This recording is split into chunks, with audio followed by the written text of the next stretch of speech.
Hi guys, welcome back to my channel. So आज मैं आपको, जैसे कि आपको टाइटल पढ़ के समझ में आ गया होगा, मैं अपने हेयर केयर के बारे में बताने वाली हूँ। ये मेरी इतनी लॉन्ग लेंथ है, इसकी मैं कैसे टेक केयर करती हूँ, मैंने लेंथ कैसे मेंटेन कर रखी है, क्या क्या चीज़ें मैं अपने रेगुलर रूटीन में करती हूँ जो मुझे हेल्प करता है बालों को अच्छा सिल्की शाइनी बनाने करने में। तो चालू करते हैं। तो फर्स्ट थिंग जो मैं करती हूँ वो मैं अपनी डाइट में ऐसी चीज़ें रखती हूँ जो हेयर की हेल्थ के लिए काफ़ी इम्पॉर्टेंट है। जैसे कि होगी फ्लैक्स सीड्स, नरिशमेंट के लिए बहुत इम्पॉर्टेंट होती है। नारियल पानी, आंवला, ये 3-4 चीज़ें जो हैं जो मैं ऐड करके, मतलब रेगुलर बेसिस पे मैं ये चीज़ें इंटेक करती हूँ। प्रोटीन बहुत अच्छा होना चाहिए, तो मैं, जैसे कि मैं वेजिटेरियन हूँ, तो मैं अपना पनीर, कर्ड, इनके थ्रू अपना प्रोटीन इंटेक मेंटेन करके रखती हूँ, क्योंकि वो काफ़ी हेल्प करते हैं बालों के लिए, बालों को हाइड्रेट रखने में, फ्रिज फ्री रखने में। और कई चीज़ ऐसी हैं जो मैं, ये जैसे कि वुडन कॉम हो गई, ये मैं हमेशा 3 से 4 साल हो गया मैं यही वुडन कॉम यूज़ करती हूँ। इसको वॉश कर लिया एक हफ्ते में एक बार, इसके ऊपर नीम का ऑयल लगा लिया, इसको थोड़ी देर छोड़ दिया, फिर वापस से यूज़ करना, ये रेडी टू यूज़ हो जाती है। क्लीन करना अपनी कॉम को बहुत इंपॉर्टेंट है, नहीं तो आपके स्कैल्प में फंगल इन्फेक्शन हो सकते हैं, फर्दर इन्फेक्शन क्रिएट हो सकते हैं, तो वो बहुत इम्पॉर्टेंट है। दूसरा सबसे मेन चीज़ होती है ऑयलिंग। ऑयलिंग का कोई सब्स्टिट्यूट नहीं है, कुछ भी उसका कोई रीज़न नहीं है कि आप वो मिस कर सकते हो, क्योंकि ऑयलिंग ही आपके बालों को हाइड्रेट रखेगी। डाइट से आप इंटरनली हाइड्रेट रख सकते हो, लेकिन ऑयलिंग आपको ऊपर से करनी ही पड़ेगी। तो ऑयलिंग बहुत इंपॉर्टेंट है, और मैं ऑयल अपना खुद ही बनाती हूँ। तो जो मैं बनाती हूँ ऑयल, वो मैं आपको नेक्स्ट वीडियो में बताऊँगी कि मैं क्या क्या कैसे बनाती हूँ, पूरी प्रोसीजर क्या होती है। काफ़ी लॉन्ग प्रोसीजर होती है वो बनाने की, तो वो मैं आपको नेक्स्ट वीडियो में बताऊँगी पूरी। तो मैं बिफ़ोर वॉश, एवरी वॉश में ऑयलिंग करती हूँ। ऑयलिंग करने के भी तरीके होते हैं। मैं थोड़ा सा पहले ऑयल लेके थोड़ा सा हल्का सा उसको वार्म करती हूँ, देन मैं उसको ऑयलिंग करती हूँ, और मैं 2 to 3 आवर्स ही रखती हूँ, मैं ओवरनाइट नहीं रखती, क्योंकि फिर वो अगेन पिंपल्स आ जाते हैं, वो ऑयल कहीं इधर उधर लग गया तो फिर वो दिक्कत हो जाती है। तो मैं 2 से 3 घंटे, तो ऑयलिंग सबसे इम्पॉर्टेंट है, जैसा कि मैं बता रही थी। 2 से 3 घंटे ऑयल इनफ रहता है, रख सकते हो आप, उससे ज़्यादा मैं तो नहीं रख पाती हूँ, तो मेरा छोटा बेबी है तो वो नहीं चीज़ें हो पाती। तो 2 से 3 घंटे ही रखती हूँ मैं। बाकी फिर ऑयलिंग के बाद हेयर वॉश में सबसे बड़ी गलती जो करते हैं कई लोग, कि अब जैसे कि ऑयल लगा लिया तो आप 2 to 3 वॉश करेंगे कि वो ऑयल पूरा निकल जाए, बट मैं ऐसी चीज़ें नहीं करती, क्योंकि फिर वो बहुत ज़्यादा ही स्कैल्प ड्राई हो जाती है 2 से 3 वॉश अगर अपन करते हैं तो मैं एक ही रिंस रखती हूँ, और एक ही रिंस में जितना, मतलब अच्छे से मैंने ऐसा करती हूँ कि मैं डाइल्यूट कर लेती हूँ उसको पानी में, उसके बाद मैं स्कैल्प पे ज़्यादा फोकस करती हूँ, क्योंकि ऑयल वहीं रहता है। स्कैल्प पे फोकस करके 5 से 7 मिनट में छोड़ देती हूँ ऑयल, वो शैम्पू लगा के, ताकि वो अच्छे से पूरा डर्ट क्लीन कर दे, देन मैं उसको रिंस कर लेती हूँ, और एक ही रिंस रखती हूँ, मैं दोबारा नहीं शैम्पू यूज़ करती। उसके बाद मैं शैम्पू कौन सा यूज़ करती हूँ वो भी बता देती हूँ। तो मैं ये हमेशा से करीब 6 से 7 साल हो गए ये नाशी का शैम्पू यूज़ करती हूँ, यही मुझे सूट करता है, क्योंकि मेरे काफ़ी, इससे पहले मेरे को 2 से 3 साल पहले मुझे काफ़ी हेयर फॉल का इशू हो गया था, फिर मुझे कोई शैम्पू सूट ही नहीं करते थे, फिर मेरे पता नहीं क्या क्या इशू रहता था अननेसेसरी, वो बहुत ज़्यादा उस टाइम का, पीसीओडी वगैरह, वो सब खैर एक अनदर टॉपिक है। तो मैं ये वाला ही शैम्पू यूज़ करती हूँ, हमेशा से यही शैम्पू यूज़ करती हूँ, मुझे सूट भी करता है। इससे मेरे ओवरली ड्राई नहीं होते बाल, और जैसे मुझे हेयर फॉल वॉश के बाद नहीं दिखता ऐसा बहुत ज़्यादा, कि पहले जैसे मैं शैम्पू यूज़ करती थी दूसरे, तो वो मुझे लगता था।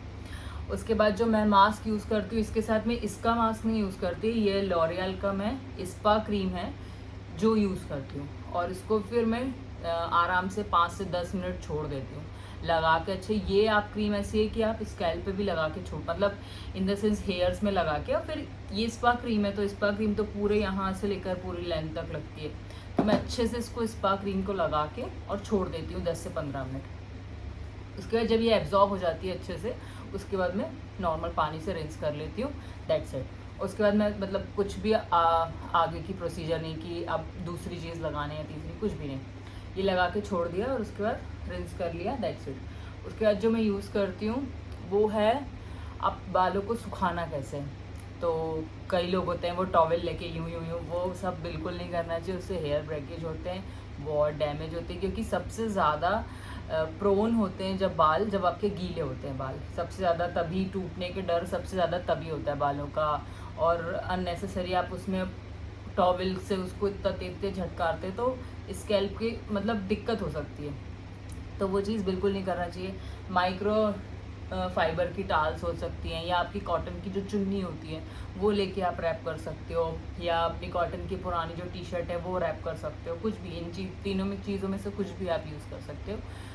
तो मैं तो कॉटन का दुपट्टा यूज़ करती हूँ, उसको लेके हल्का सा बिल्कुल पीछे लेके बाल, उसको बांध दिया और छोड़ दिया उसको, जब तक पानी टपक रहा है तब तक वही चीज़ करके उसको छोड़ दिया। फिर उसको मैं एयर ड्राई, मैं ना हेयर ड्राई यूज़ करती हूँ, ना मैं आयरन मशीन यूज़ करती हूँ, कुछ भी मैं कभी नहीं यूज़ करती, क्योंकि मुझे बाल अपने इतने प्यारे हैं और मैं उनको डैमेज बिल्कुल भी नहीं। और मेरे को क्या हिस्ट्री रही है मेरी हेयर फॉल की, 3-4 साल मुझे काफ़ी हेयर फॉल हुआ, तो मुझे वैसे ही बहुत डर लगता है ये हीटिंग प्रोडक्ट यूज़ करने में कि पता नहीं फिर क्या दिक्कत हो जाए, ये हो जाए, तो मैं बिल्कुल भी नहीं यूज़ करती हूँ। ना मैं ड्रायर यूज़ करती हूँ, ना आयरन मशीन, ना कर्लिंग मशीन, कुछ नहीं है। मेरे नेचुरल हेयर से ऐसे ही हैं, वेवी से, लाइटली वेवी से, बस मैं इसको ऐसे ही रखती हूँ।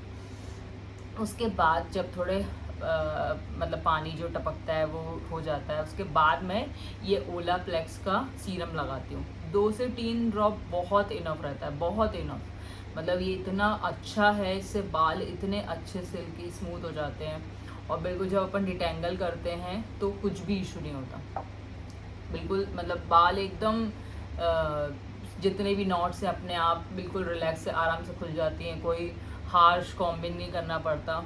बहुत अच्छी है ये अभी मैंने आई थिंक 2-3 महीने से यूज़ करना ही चालू करी है, और काफ़ी अच्छी है ये। मैं पहले लेवॉन वगैरह भी यूज़ करती थी, बट मुझे उतना वो सूट नहीं करता था, आई डोंट नो, वो स्टिकी हो जाता था बाद में। बट ये बिल्कुल मतलब इसके बालों में एब्जॉर्ब हो जाता है बहुत अच्छे से, गीले बालों में बहुत अच्छे से एब्जॉर्ब हो जाता है, और बिल्कुल रहता है आराम से, 3 से 4 दिन आराम से रहता है। तो ये चीज़ें मैं 3 चीज़ें जो बिल्कुल मैं कंसिस्टेंट हूँ इनको यूज़ करने में, मेरा शैम्पू, मेरा कंडीशनर, हेयर स्पा क्रीम, और मेरा ये लिविंग कंडीशनर जो बोल सकते हैं, हेयर सीरम बोल सकते हैं वो। उसके बाद में ये लगा के उसके बाद मैं एयर ड्राई होने देती हूँ अपने बाल। 70 to 80% जब ड्राई हो जाते हैं तब मैं कॉम्ब करती हूँ, और नीचे से कॉम्बिंग चालू करती हूँ, और फिर धीरे धीरे ऊपर से ही मैं डायरेक्ट नहीं चालू करती, क्योंकि फिर वो अगर आपके बाल थोड़े भी गीले हैं या स्कैल्प पे थोड़े से भी ऐसा है कि थोड़ा सा नमी है या कुछ भी है, तो फिर वो अननेसेसरी बाल टूटते हैं। और मेरी स्कैल्प भी बहुत सेंसिटिव रही है हमेशा से, तो मैं ये सब चीज़ें बहुत ध्यान से, बहुत धीरे धीरे आराम से करती हूँ। उसके बाद जैसी कर लिए, कंघी हो गई, आराम से वार्म हो गई, उसके बाद मैं लूज़ली नॉट बना के बालों को रखती हूँ।